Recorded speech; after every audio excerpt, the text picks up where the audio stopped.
I'm Mark Golub, and election 2016 seems to have turned a corner after the Acela primaries in Pennsylvania, Connecticut, Rhode Island, Maryland, and Delaware.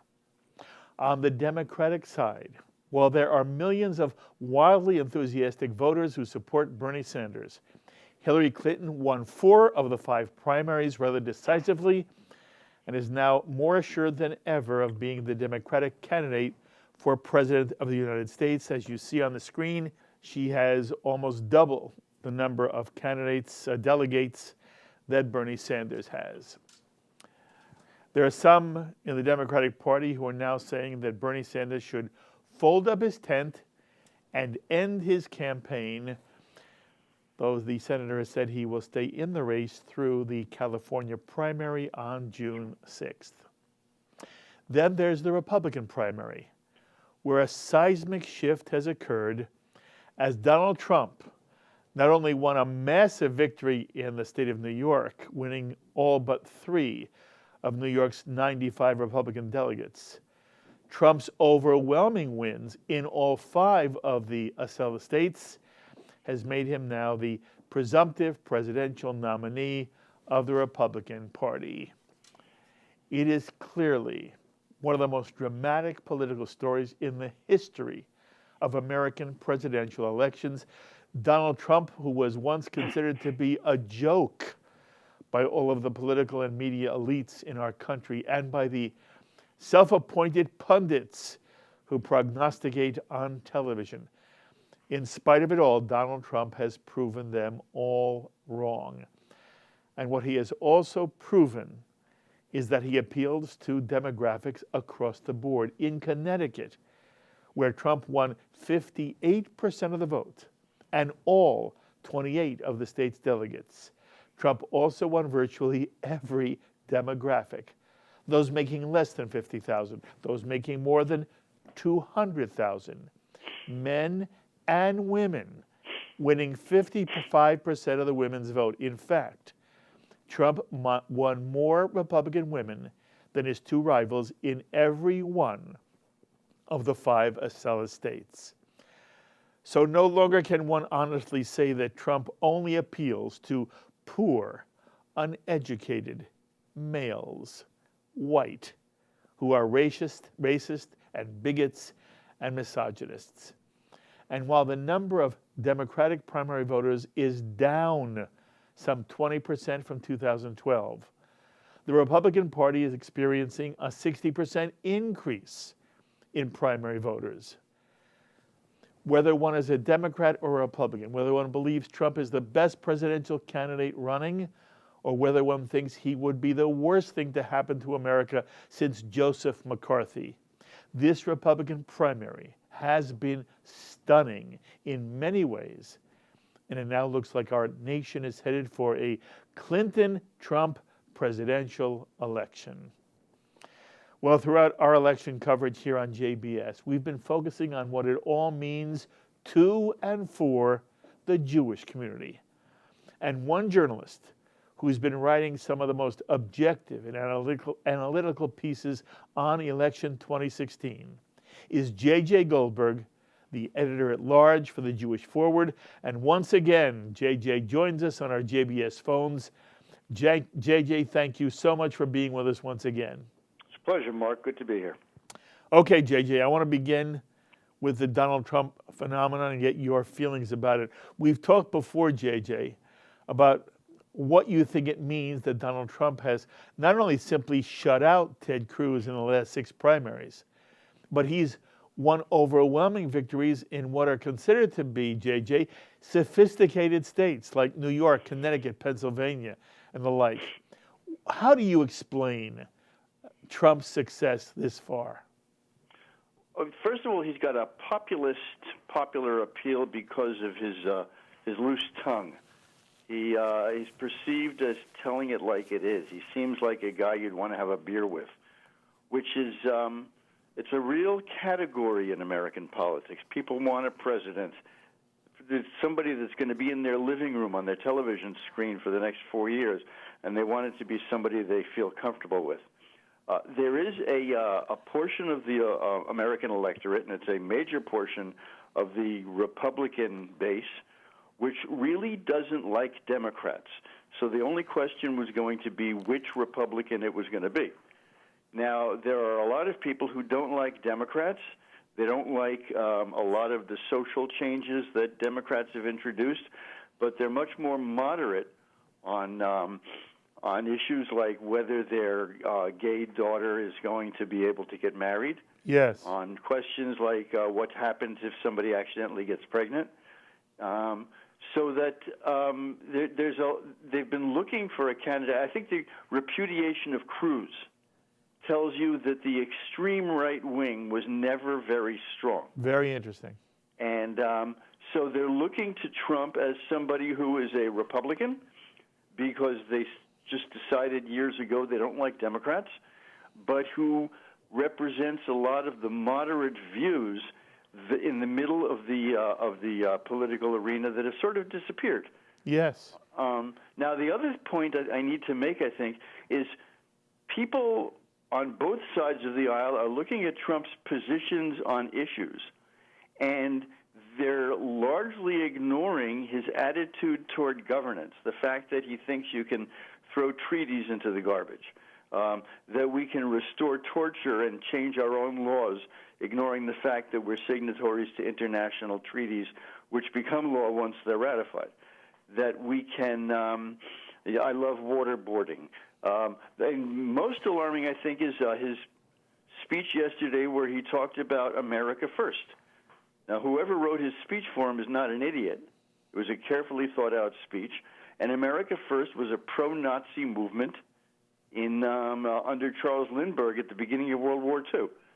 So to use that phrase repeatedly has to send a chill down the spine of anybody looking, regardless of his stance on foreign policy, on domestic policy. The fact that he would be willing to use that phrase is simply chilling. Okay, I want to make sure we clarify a couple of things you said. It's a fascinating analysis.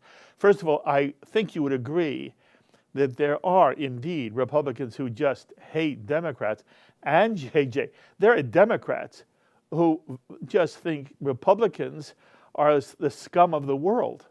Oh, Both, absolutely. You asked me about Donald Trump. Yes, okay. I just want to make sure people understand you were not saying one thing as opposed to the other.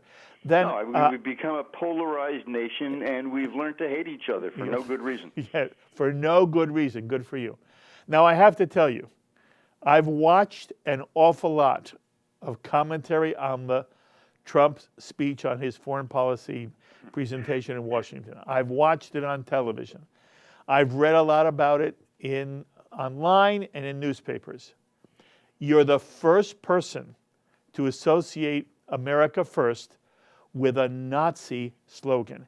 And I don't believe there, outside of you, JJ, I don't believe there's an American watching who associated that in any way whatsoever with a Nazi ideology.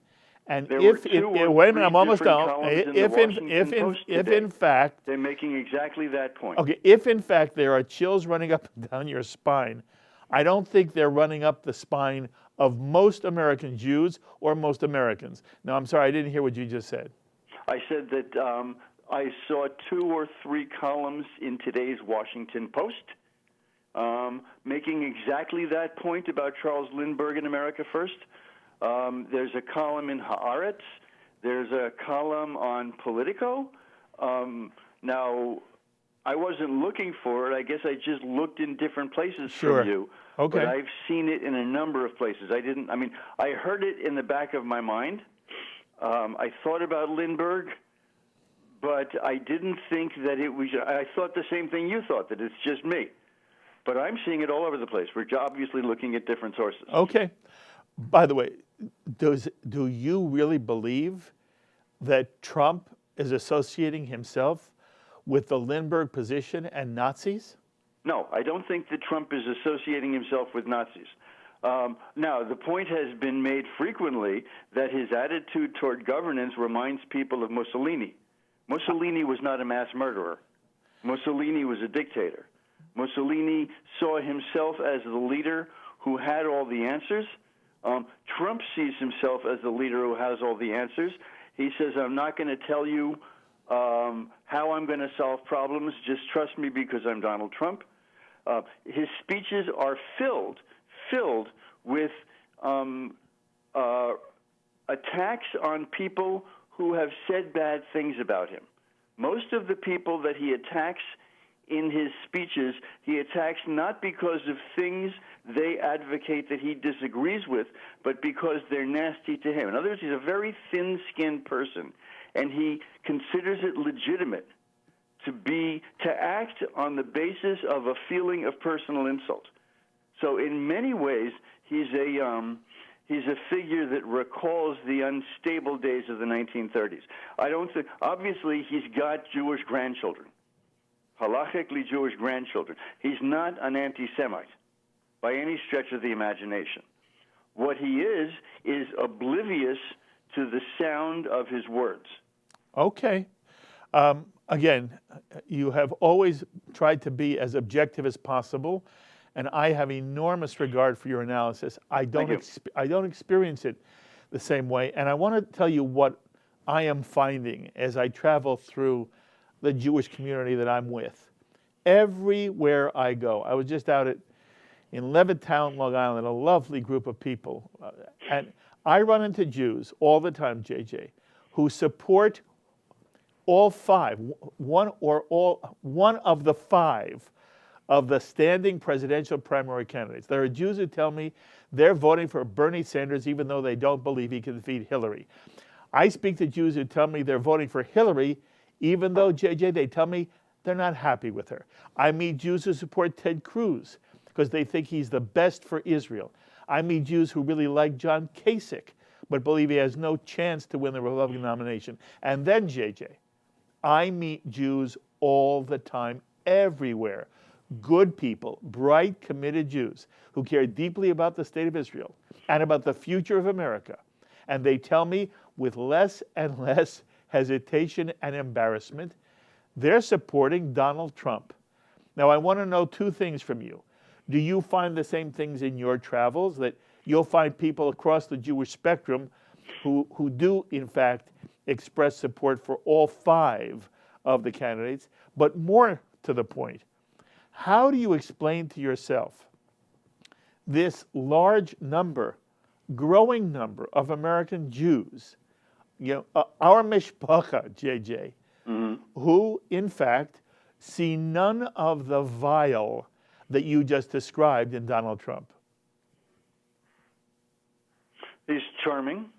No, let me start off by saying I meet people across the spectrum, just as you do. Yeah. I find, the numbers show, and my experience shows as well, that there are far more Jewish Democrats than Republicans. Of course.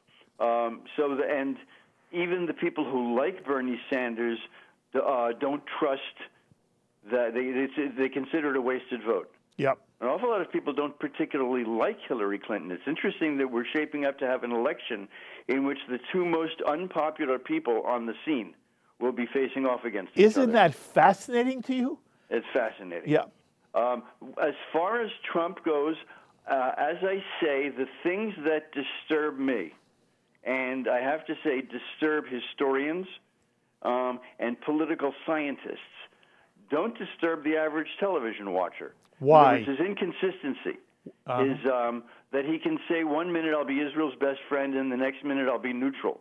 That he can say 1 minute we're going to show that America is a reliable friend, and the next minute we may or may not stay in NATO. That's an instability.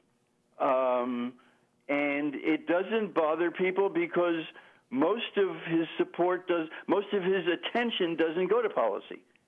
It goes to affect. It goes to style. It goes to talking about how great he is. I learned years ago, to my grief, that if you want people to think you're terrific, tell them you're terrific.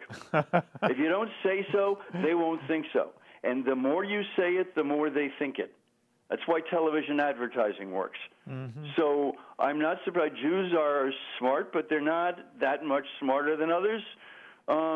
and they watch television the same as anybody else does. And if you haven't studied history or political science very carefully, this guy sounds like a charmer. He sounds confident. He builds tall buildings. He makes a lot of money, which means he's successful. And he tells you that he's smarter than all those other idiots out there. And he got rich, so he must be smart. Mm-hmm. By the way, I believe very strongly that Donald Trump only would be this successful at this particular moment in American history because there are so many people who feel our country has been rudderless. And that when, I hear people criticize Donald Trump's foreign policy speech because it wasn't specific enough. I looked at all the other speeches. I don't hear from any candidate, including Hillary Clinton, enough specifics to say, oh, with Hillary, I know exactly where she's going, and Donald Trump, he's confusing to me. And what I hear people say is, they understand much of what you're saying. And the question is, why doesn't it matter to them? It doesn't matter to them because they believe there's a greater overall perspective that Donald Trump is bringing, and that he is going to surround himself with people who will know more about the specifics. And as he showed yesterday, when somebody writes a speech for him, he can get up and look exactly the same as any other presidential candidate, and lo and behold, have a certain degree of respectability. So I don't question some of the things you're saying, especially from a historical perspective. And this is one of your great strengths, JJ. I really hope people read you all the time. But I do not feel it reflects why Trump, it doesn't counter why Trump has been so successful and has appealed to so many people. And JJ, I am now questioning whether, in fact, Donald Trump could even defeat Hillary Clinton. It's something I couldn't have imagined saying a month ago. Can you see Donald Trump ever gaining enough votes to win enough of the Electoral College to defeat Hillary Clinton? I don't disagree with a word you said. I can see him defeating Hillary Clinton. I think her weaknesses are overlooked too widely by her fans and by the press. I think his appeal is underestimated, and I think the important point that you made, the most important point you made, is about the sense of rudderlessness. Yes. You remember when Ronald Reagan stood up and said, "It's morning in America." Right. Now he got us into the Iran-Contra deal. He ran up a national debt that tripled under his administration, but it felt like there was somebody in charge, and that's indispensable. How can people like both Ronald Reagan and Bill Clinton? Because both of them were big, solid guys who made you feel like there was somebody confident in charge. Yes. And having that confidence, I think, is half the game in the presidency. That's beautifully said. By the way, you remember that Ronald Reagan was asked, "What's your foreign policy?" He answered, "We win, they lose." That was the whole of it. And it resonated with the American people. And they didn't need details. I feel so much of the criticism by, again, the pundits. And you're a pundit, JJ, but you're not guilty of what I'm saying. There are so many pundits who say what they wish to be true, not describing what is true. That is so true. All right. You and I understand an overwhelming number of American Jews will always vote Democrat. We have voted Democrat roughly 70, 75%, sometimes more. In this election, JJ, what do you think the percentage of Jews voting for Donald Trump will be? I don't think it's going to go over 30%. But I understand. Now, there have been, remember, Eisenhower got 40%. Mm-hmm. As a Republican. Reagan got, I think, 39% when at his reelection. the top, the Republican, the best a Republican can hope for is about 40%. The worst that's happened, and this was Lyndon Johnson and Franklin Roosevelt, is 10%. So that within the range, and since there are more, I think, Jewish conservatives now with a small c, and the Orthodox community is becoming more politically conservative than it once was. So that the Jewish Republican base, the Jewish Republican core, is a bit larger than it was. Yes.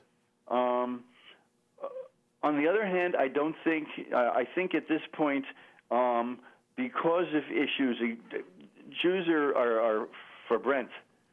They're on fire on these issues of gay rights, abortion, and the Supreme Court. Yes. So I think that Hillary Clinton will do well. Yes. By the way, I assume you agree with me that those issues are legitimate issues for American Jews to be concerned with.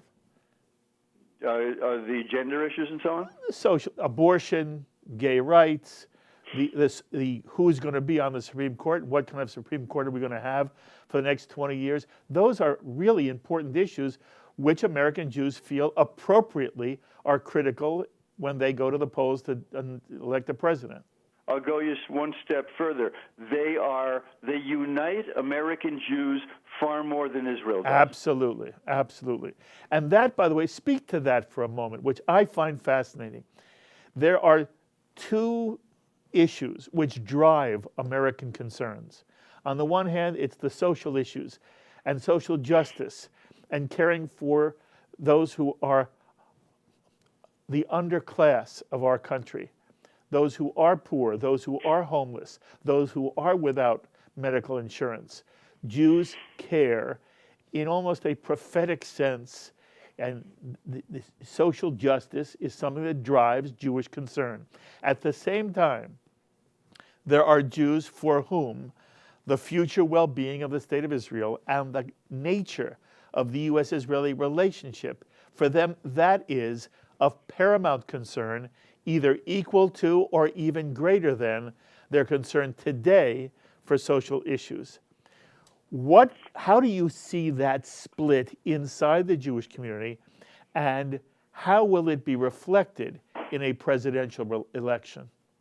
Well, every survey that's done, from the American Jewish Committee's annual survey to the Los Angeles Times and surveys that have been commissioned by the Republican Jewish Coalition, by various Democratic groups, has shown that when you ask American Jews what's their primary issue or their second or third most important issue in choosing a president, Israel is way down at the bottom of the list. Yes. That could be partly because of confidence, and it could be partly because, look, people vote, first of all, out of self. The politics is about taking care of yourself, and there's nothing wrong with that. Right. It's about having a country where you feel comfortable living. Now, when you talk about social justice issues, there's two different categories. One is the ones that touch the poor and the disadvantaged, which has a lot to do with, first of all, African-American minority rights, and second of all, with economics. And then there's the second category, which is social justice issues that touch you. Gay rights and abortion rights and women's equality and women's job and income, salary rights. Those touch the middle class. They're not somebody else. They're not caring for the other. They're making sure it's a country where you can live comfortably, where your children can live comfortably, where your in-laws can live comfortably. So those are personal. Now, if you go through the polls carefully, as I have, of surveys of American Jews, those gender-related issues, the ones that so divide Republicans from Democrats and touch the middle class, they unite Jews generally 80 to 90% liberal on gay rights, on abortion rights, on women's pay, and I guess it goes on to various other things. When you get to the economic issues, the concern for the poor, or the middle class. I mean, most Jews remain middle class. Most Jews are not rich. Then you get the liberal or progressive turns out to be around 60 or 65%. In other words, there's about 20% of the Jewish community that is liberal on truly social issues, on gender issues and so on, but not progressive on economic issues. They're not pro-union. They want lower taxes. They want less government regulation. That's about 20% who are liberal on the social issues, but not on the economic issues. About 60% are liberal on both of those categories, and then you've got about 20% that are actually conservative on economics and social issues. So that's how I break it down. What's interesting is that the 60% who are liberal or progressive, not only on abortion and gay rights, but also on unions and taxes and government regulation and health, that's not a small number. Yes. You talked about the the second category of Jews who care most about Israel. Yes. It's a small number. Yes. But they're the ones who show up. Yes. That's and when people are asked what's a Jewish issue, most Jews, including the ones who are liberal, don't think of abortion or economics as Jewish issues. You know, exactly. The Bible talks endlessly about the rights of the poor, about paying the worker, about respect for the other. But when Jewish organizations get together, when Jewish newspapers put together their next week's issue, it's all about Israel and anti-Semitism. Yes. And those other issues, we don't even know how to make them into Jewish issues. So when people show up at meetings and the leaders of the organizations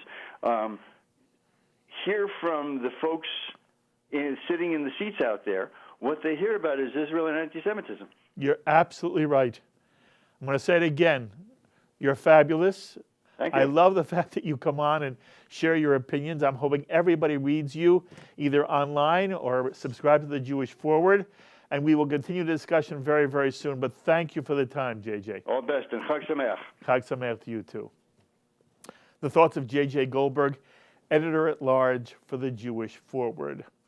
My thanks, as always, to our production coordinator and director of this edition of Election 2016, Serge Goldberg, to our editor, Dennis Golan, to the associate director of JBS, Dara Golub, and to the producer of Election 2016, Carol Lilienthal. And my special thanks to the wonderful people of Levittown, Long Island, who came out to the Levittown Public Library to be with me as I spoke to the Meadowbrook Women's Initiative about things Americans should know and understand about the Israeli-Palestinian conflict. The overflow crowd was simply extraordinary. I hope many of you are watching today. I cannot thank you enough for the loving things you said to me, for the way you embraced my wife, Ruth, and for the way you expressed your enormous appreciation of and love for JBS. It was an amazing afternoon for me, and it really affirmed for all of us here at JBS that the work we're doing to educate, inform, and inspire Jewish identity, Jewish commitment, Jewish engagement, it's all worth all the effort. So to all of you at the Meadowbrook Women's Initiative, including the men who came out, Irv, and especially to Lorraine Schumann and to Ruth Lowenthal, my deepest thanks. Until the next time, I'm Mark Golub. Be well, my friends.